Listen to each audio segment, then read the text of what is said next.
All right. So just a reminder for everyone who hasn't been to Ship It. Ship It, 2 hour full working session. You basically build whatever you want with cool people.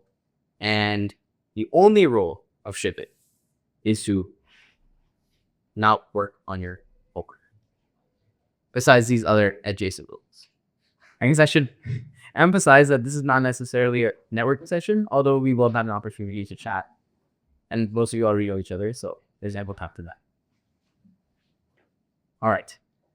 Another thing is that on the V1 Slack, which all of you should already be in, and if not, you should join, we have the building channel, so you can report to your friends and peers what you're actually working on. And we have some really cool stuff that people are building. And I'll just really quickly pass the mic off to Day, who will announce what the book. Yeah, so this is something that we're starting in the next week. For those of you who have been part of Build Blue in the past, Build Blue has been this sort of multi-week hackathon for people to work on their projects at Shipit, then eventually present a demo it.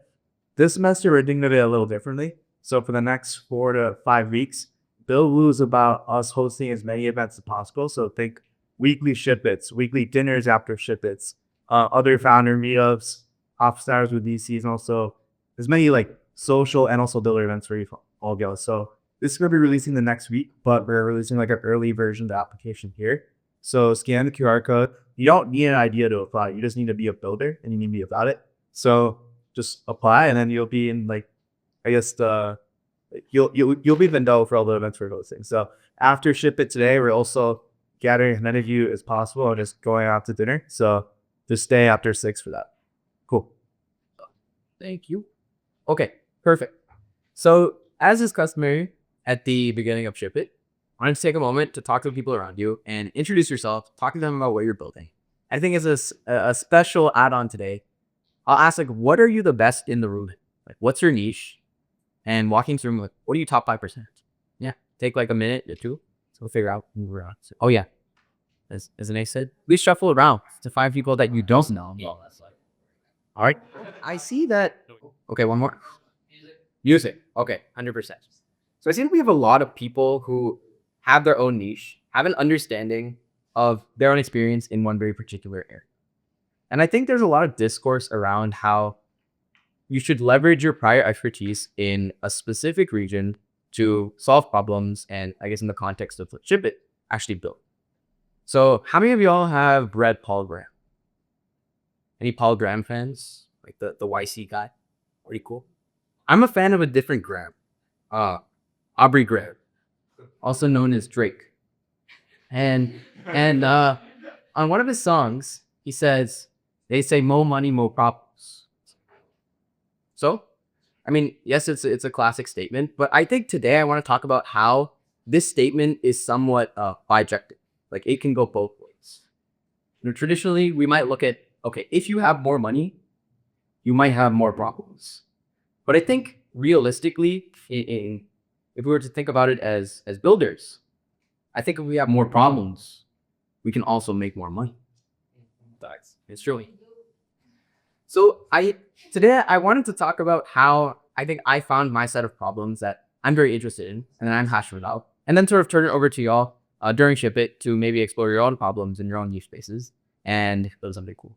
That sound good? All right, so I've come from somewhat of a research background. Oh wait, I suppose I got a little ahead of myself. I'm gonna take a step back. So when you take this focus on solving problems rather than generating solutions that do not have an underlying problem, your question then becomes or transforms from what is a good startup idea to how do I identify a problem. I think trying to generate a solution for a problem that doesn't exist is as futile as trying to identify a problem for a space that you don't necessarily have experience in. Which is why I think it's a great opportunity to leverage your own niche and explore that further and see something that potentially other people in that niche haven't. All right, so as I was saying, I come from a little bit of a research background, and that's something that I explored by just doing things. And I think that's something that we don't do, just test the waters.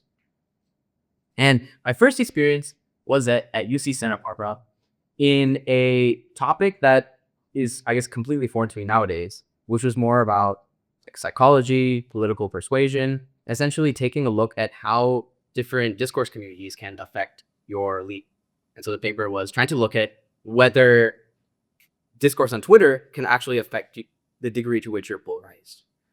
This was my first foray into research, and I really have to say that despite this being pretty unrelated to what I'm doing now, it had probably the greatest impact on me. And that's because of one of my PIs, Dr. Sangbin. And he always had this saying that I'm a curator. I think a lot of researchers, a lot of PIs think about, well, how can I be the best mentor to whoever I am teaching or supporting? And he had this thesis that the best PI is someone who can curate content. I mean, any of you who have probably taken a look at like a big research base realize that that's a pretty daunting task. You have decades, if not like maybe like a century of research to look back on. And you need someone to pinpoint the seminal papers in that space that are, one, obviously important because they're seminal, and two, follow a particular reading order that makes sense to someone who's new to an area. And I think what Dr. Yuk did, as well as another few of my PIs supported us with, was with just a booklet of core readings in neuroscience, psychology, and almost like political science-ish. And that really helped bring your knowledge from 0 to 1 in a way that you can now like craft your own papers. Now, that was a really positive first experience, and I'm genuinely very thankful for everyone that made that possible. I guess these are my other true research experiences. One in zero knowledge proofs, which was very recent, very more like CS-ish, like CE-ish. And the other one was in graph neural networks. And if any of you have talked to me, I've probably yapped about graphs way too much. Now, on the surface, yeah, these are super cool topics, very pertinent to what we're studying right now. But as the saying goes, you never know what you have until it's gone. Because while I really enjoyed these topics for what they were, and really appreciated the input that my TIs and any team members gave to me while exploring these topics, in reality, it was a lot more self-driven than the previous experience with research. Obviously, it's important to be self-driven, but when you have this entire swath of research that you have no idea what to read, this becomes a very difficult task. And so thinking about how we can actually traverse different research spaces and how this, I guess, not as great experience compared to a really positive first experience, I started to talk to a couple other researchers on campus, undergraduates and graduate students, and realized that there are a couple issues that they're also fixing. One, minimal guidance. Realistically, maybe you're hopping into your Europe group. You get a project name, a brief description, and decades of prior work for you to explore with no guidance. Another key thing is that you're wasting a lot of time and effort to identify what to read. I think there are a lot of great solutions now to help you identify, understand what you, like a paper that you're trying to read that's very dense. But this first problem is, I guess, attempting to be solved using search engines, but is not always the most optimal solution. And so taking a look at a few more pieces of customer feedback, these quotes might be reminiscent of what we looked at, a semester ago, looking at, hey, it's hard to find the right quotations within papers, understanding academic language is difficult. This was a lot of what undergraduates said.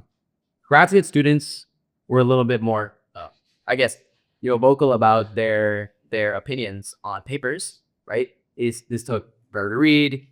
You should read these 6 papers to understand anything that's up. If you don't, just don't show up.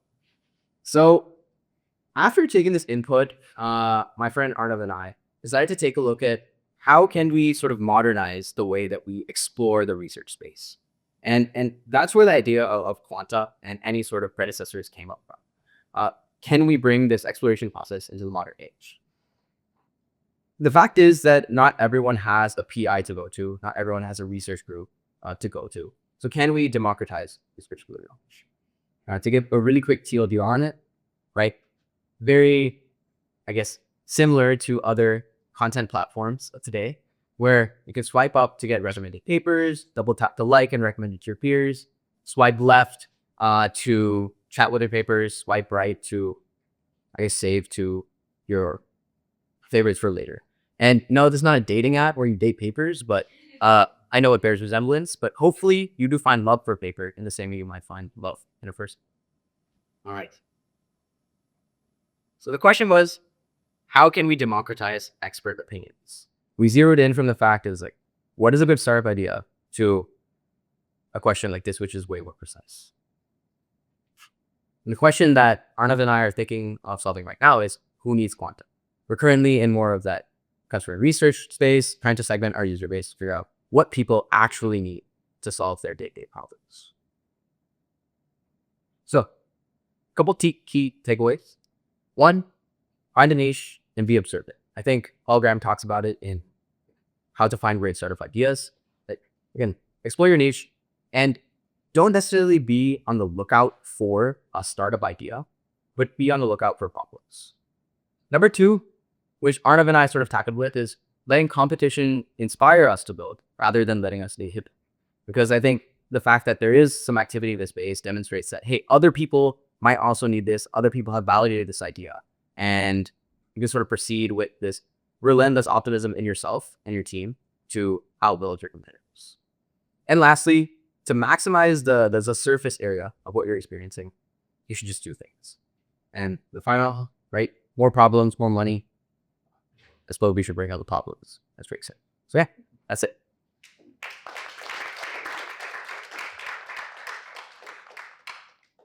I guess it's time to ship. Really good question. Yeah, 100%. Like if you could go back to like this Quanta slide, right? Like I think my experience using Quanta, it's like, yeah, like I think in my experience using Quanta, at least for like the test play, is that like it's hard. Like this thing is like, it's not as like dopamine generated as like Instagram reels. 100%. So like I guess like in your mind, what like attracts people about what is attractive to people about these specific papers? That's a good point. I think part of the question, the answer to that question might depend on who you're asking. If there's like an experienced researcher who's already like researched that thing, papers probably become an innate part of their job and it's like something I have to do.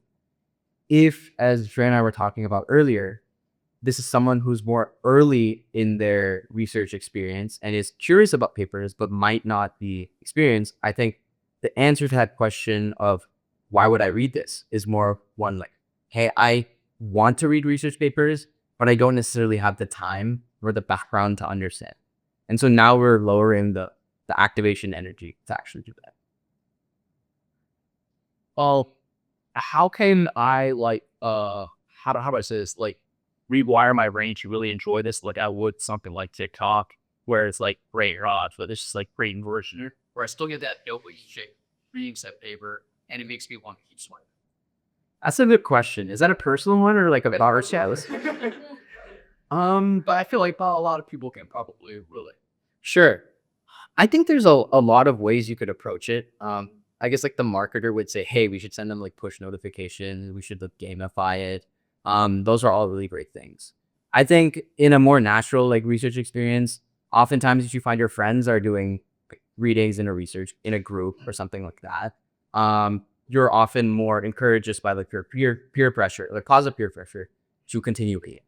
So perhaps if you were to build Quanta in that direction, you could find a platform to facilitate those kind of interactions. Do you see yourself pursuing like a future with the app where you're like send stuff to your friends or do something like that? Yeah, I mean, if I could send my friends research paper instead of reels, I'd do that instant. I feel like people have different learning styles. 100%. That's when you're really trick, right? So you're absolutely more experienced, but you know how like barely like the stories judgment case types. I feel like if you have a visual elements to your app, make more engaging users. I 100% agree with you. We were talking to Professor Manos about like his research experience and like how his team does it. And he's like, yeah, it's like a pretty personal decision on how you want to research. So I'd agree with you. There should be other modalities than just text. Perfect. Wait, I have like a second question. Yeah. Is there like a learning curve to use Quanta? Because in the past when I found like being research, there's a learning curve for me, like reading or understanding paper. What would you say is what makes it challenging to understand a paper? I guess me not being in that niche of whatever set paper is about, right? Wrapping my head around stuff. Is it the vocabulary that's challenging? It can be. It Okay. definitely can. Okay. Yeah, I think that's definitely a really big problem. There's this huge rant on the internet about like what I don't like about research. And I think there's a couple key issues that even like you've probably experienced. One, there's a lot of I guess baseline knowledge that someone needs to start reading a paper. And oftentimes the background section doesn't really do a great job at synthesizing all that research. Or even the abstract. 100%. Abstract. 100%. And I think it even harder to solve issue is that there are often specific terms in papers that are different. They're different terms across papers, but they mean the same thing. And so there's very little effort in the research community to unify these terms to ensure that you're like talking in some sort of like standard code. And whether we do that using like LLMs or perhaps some sort of like human input, that is something that we can hopefully or like aim to do with Quanta, which is like to bring research together. Okay. I've had more talk, but I'll do it. 100%.